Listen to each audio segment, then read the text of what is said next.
Au début du film, nous voyons Arès déambuler dans les rues de Stockholm. Il tape un message à sa bien-aimée Raquel, qui lui manque. L'héroïne rend l'appareil à Arès, dans la rue, sous le soleil de Barcelone. Raquel rentre chez elle et regarde tristement par la fenêtre où elle avait l'habitude de voir son petit ami préféré. L'héroïne propose à Arès de l'appeler, mais il suggère de le faire un peu plus tard car il est occupé. Raquel ouvre la porte et reçoit un cadeau de son petit ami. Des écouteurs pour qu'ils puissent écouter de la musique ensemble. Le couple discute souvent par liaison vidéo et s'efforce de maintenir une bonne relation. Arès invite souvent l'héroïne à imaginer qu'il apparaît à côté d'elle et commence à l'embrasser passionnément. L'homme lui-même fantasme souvent sur ce qui se passerait si Raquel apparaissait soudainement à ses côtés. Cependant, la communication fréquente du couple commence bientôt à avoir des conséquences négatives. Arès et l'héroïne sont tous deux distraits par la correspondance et ne répondent donc pas bien aux cours. L'homme se sent peu sûr de lui, car ses notes à la faculté de médecine laissent à désirer. Arès est très inquiet pour l'avenir et décide d'appeler l'héroïne. Mais Raquel ne répond pas car son téléphone n'a plus de batterie. L'héroïne se trouve également à une fête où l'un de ses camarades de classe la regarde amicalement. De retour chez elle, Raquel s'empresse de rappeler son petit ami préféré. Cependant, Ar est déjà endormi et il range le téléphone à contre-cœur. Il enregistre un message vocal à Raquel pour lui faire part de ses sentiments et de ses inquiétudes, puis l'efface. Arès repose sa tête sur son oreiller, tandis qu'une fille à moitié habillée traverse son appartement. L'année scolaire touche bientôt à sa fin. Raquel est invitée par son professeur de littérature. Celle-ci est contrariée par le fait que l'héroïne a passé toute l'année scolaire sur son téléphone. Cependant, l'enseignante voit le talent de Raquel et lui donne le numéro d'un éditeur qu'elle connaît et qui pourrait accepter de publier son histoire de ma fenêtre. Après les cours, un camarade de classe flirte à nouveau avec l'héroïne et l'invite à une fête. Raquel s'énerve, ce qui laisse son ami perplexe. Daniel pense qu'il est ennuyeux d'être avec un seul homme toute sa vie et de rester assise sur son téléphone à cause de lui. L'héroïne accepte la position de son ami et court après Grégory. Celui-ci met ses écouteurs et s'éloigne rapidement. Raquel l'observe pensivement lorsqu'elle est soudain interpellée. Lorsqu'elle se retourne, elle voit Arès devant elle. Raquel tente de surmonter son embarras et serre le gars dans ses bras, puis l'embrasse. Daniela panique et court voir Yoshi pour lui dire qu'Arès est arrivé. Pendant ce temps, le jeune homme décide de faire un petit voyage avec Raquel et lui dit qu'il s'est enfui de Stockholm pour la voir. Arès livre la jeune fille à la villa de sa famille. L'homme embrasse Raquel, mais celle-ci lui demande le mot de passe du Wi-Fi. Au même moment, les frères d'Arès et les amis de l'héroïne arrivent à la villa. Bientôt, tout le monde, à l'exception de Yoshi, est divisé en couples et ils vont dans leur chambre pour jouer à leur jeu. Ensuite, Arès dit à l'héroïne qu'elle lui a beaucoup manqué. Raquel reste silencieuse pendant quelques secondes, puis dit qu'elle a l'impression qu'ils se sont un peu éloignés l'un de l'autre. L'héroïne suggère qu'ils reprennent contact et redeviennent un couple heureux. Le frère aîné d'Arès cache sa relation avec Claudia, la femme de ménage. Lorsqu'Apollo entre, Artémis se cache sous le lit. Le garçon voit quand même son grand frère et regarde Claudia avec sympathie. Artémis promet qu'il admettra sa relation devant ses frères et ses invités aujourd'hui. Mais au moment où il tente de le faire, les parents entrent. Ils traitent Claudia comme une servante, mais Artémis ne les arrête pas et ne dit pas un mot. Le soir, Raquel descend à la piscine pour envoyer son manuscrit à l'éditeur. Elle est remarquée par Yoshi qui se tient à proximité. Le type lui conseille de ne pas s'inquiéter car il pense que l'histoire est géniale. Yoshi révèle qu'il a un peu piraté l'email de l'héroïne pour lire le manuscrit. Raquel remercie le gars pour son soutien car même Ar n'a pas encore lu l'histoire. Yoshi s'approche de l'héroïne et s'allonge à ses côtés.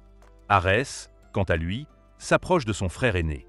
Lorsqu'Artémis l'interroge sur ses études, le garçon est un peu perdu. Le frère soutient Arès, disant qu'il est toujours prêt à lui donner une place dans l'entreprise familiale.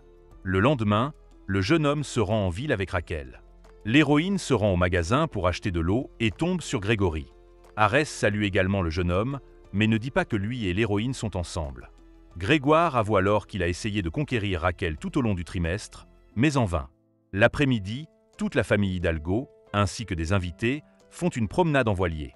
Artémis pense que sa fille préférée n'est pas heureuse avec lui, tandis que Raquel navigue avec son petit ami jusqu'à un petit récif et lui propose de participer à des jeux nocturnes.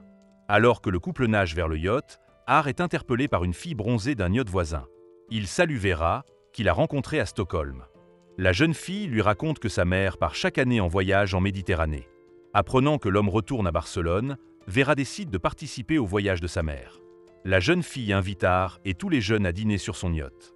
Au cours de la conversation, Daniela pose volontairement des questions étranges à Vera et apprend qu'elle et Arès étaient très proches. Yoshi parle d'un manuscrit que l'héroïne va publier. Arès se demande pourquoi Raquel ne lui en a pas parlé. Bouleversée par cette nouvelle, l'héroïne quitte la table. Vera s'approche de Raquel, triste, et l'interroge sur le manuscrit. L'héroïne explique à la fille qu'elle veut le publier en souvenir de son père, qui était écrivain. Vera soutient Raquel et lui dit de ne pas se précipiter pour envoyer le manuscrit si elle ne se sent pas prête. Le soir, les jeunes gens se rendent à une fête. Raquel passe presque tout son temps avec Vera, ignorant tard. Derrière le bar, Daniela tente de faire comprendre à son amie que Vera n'est pas aussi facile qu'elle en a l'air. Au même moment, Yoshi est menacé dans les toilettes, mais Anna prend sa défense. Le soir, Ar demande un peu nerveusement de quoi l'héroïne parlait à Vera. Au même moment, Daniela envoie à Raquel un post de Vera avec une photo d'elle portant une chemise rouge. En regardant de plus près, l'héroïne se rend compte qu'il s'agit de la chemise d'Ar. Raquel va aux toilettes et essaie de se convaincre que Vera n'est qu'une amie de son petit ami. Le lendemain, les garçons décident d'aller faire du jet-ski. Raquel observe attentivement Vera s'asseoir en avant d'Arès. Les amis se rendent sur une plage fermée. Plus tard, il s'avère qu'Ar a invité Grégory et sa sœur Anna. Raquel décide d'aller se baigner et s'énerve lorsque le garçon lui dit qu'il veut rester sur le rivage. Arès parle à Vera pendant que l'héroïne les observe depuis l'eau. Grégory, qui se tient à proximité, lui dit que le garçon lui a déjà volé sa petite amie et l'a ensuite trompée. Raquel décide de se lier d'amitié avec Grégory. Pendant ce temps, Anna harcèle Yoshi, lui demandant littéralement de passer la nuit avec elle.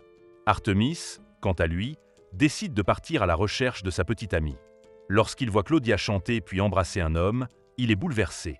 Raquel est de plus en plus contrariée lorsqu'elle voit son petit ami interagir avec Vera. L'héroïne propose que tout le monde joue à un jeu de bouteilles avec les règles « vérité ou baiser ». Pendant le jeu, Anna embrasse Yoshi, ce qui plaît beaucoup au type. Le jeune homme s'enfuit dans la salle de bain pour se laver. Mais Anna le rattrape là aussi, et il se retrouve seul. Pendant ce temps, Artemis se dispute avec sa dame et la renvoie même lorsqu'elle répond de manière provocante à sa mère. En partant, Claudia s'arrête devant la voiture du petit ami et en jette les clés. Pendant ce temps, le jeu de la bouteille se poursuit. Lorsque Raquel demande à Vera si elle et son petit ami se sont livrés à des jeux nocturnes, ils sont tous deux embarrassés. L'héroïne regarde Ar d'un air contrarié, puis va dans sa chambre et pleure. Yoshi la prend dans ses bras et tente de la réconforter. Arès entre dans la chambre. Le garçon dit à Raquel qu'il a eu une année très difficile, ce qui l'a poussé à boire beaucoup. Un jour, Ar s'est réveillé à côté de Vera dans son lit et elle portait sa chemise. Raquel dit que ce qui lui fait le plus mal, c'est que le type s'est senti mal, mais qu'il n'a pas jugé bon de le partager avec elle. Artemis, quant à lui, revoit ses vidéos archivées avec Claudia. Pour se détendre, Raquel décide d'aller à une fête sur la plage. Anna tente d'inviter Yoshi à se rendre au phare, mais celui-ci répond qu'il a déjà promis de venir à la fête. La jeune fille le regarde d'un air déçu et s'en va. Daniela propose à Apollo de se rendre lui aussi à la fête, mais celui-ci décide de rester à la maison. Bientôt, lui et Artemis décident d'aller à la fête. Apollo s'approche de sa petite amie et commence à danser avec elle. De retour du bar, Yoshi appelle l'héroïne sur la piste de danse, mais elle part avec Grégory. Le garçon décide de se rendre au phare pour voir Anna. Pendant ce temps, Arès est assis tristement au bord de la piscine. Vera s'approche bientôt de l'homme. En se baignant, la jeune fille admet qu'en fait, ils ont juste dormi l'un à côté de l'autre et qu'il ne s'est rien passé. Cependant, maintenant que l'héroïne a rejeté le gars, Vera veut essayer quelque chose de plus avec lui. Arès est furieux que la fille n'ait pas dit la vérité pendant le jeu, après quoi il s'en va. Artemis voit l'homme qui a embrassé Claudia à la fête et apprend qu'il est marié. Après cela, l'homme se rend chez sa bien-aimée, qui décide de lui montrer ce que c'est que de servir un individu avec qui l'on partage un lit. Claudia dit à Artemis qu'il devra faire beaucoup pour mériter son pardon, après quoi elle le met à la porte. Pendant ce temps, l'héroïne s'amuse et boit des verres avec Grégory, flirtant et le taquinant à l'occasion. Lorsque le jeune homme tente de l'embrasser, Raquel se détourne et dit qu'elle vient de réaliser qu'elle n'en a pas envie. Arès fait de même lorsque Vera tente de l'embrasser. Yoshi, quant à lui, enfourche sa moto pour se rendre au phare. Le gars conduit plutôt mal, ce qui fait que le camion s'écrase contre un lampadaire en roulant sur le côté, ce qui provoque l'extinction des lumières partout. Yoshi est poursuivi parce qu'il a volé une moto à ses anciens agresseurs. Yoshi se retourne pour s'assurer qu'il n'est pas poursuivi et ne remarque pas qu'une voiture vient vers lui. On entend un grand bruit de raclement et quelque chose tombe de la falaise.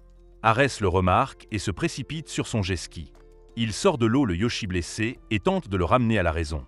Raquel descend, mais se rend compte qu'il est trop tard. Elle a perdu son ami. Le jour des funérailles arrive. Raquel se dispute avec Arès, estimant qu'il était obligé de sauver Yoshi cette nuit-là. Pendant le discours de l'héroïne, Artemis prend la main de Claudia devant tout le monde. Ares retourne à Stockholm et Raquel apprend que Yoshi a envoyé le roman à un éditeur et qu'il sera publié. C'est la fin du film. Merci à tous d'avoir regardé ce film jusqu'au bout. Donnez un like à cette vidéo. Écrivez dans les commentaires ce que vous pensez de ce film et rendez-vous dans de nouvelles vidéos.